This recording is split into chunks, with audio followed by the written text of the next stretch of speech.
नीचे तो नीचे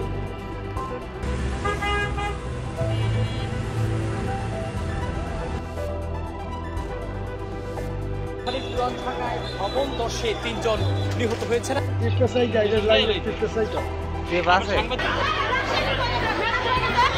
ভারত বধের দিনে লা ইলাহা ইল্লাল্লাহু মুহাম্মাদুর রাসূলুল্লাহ।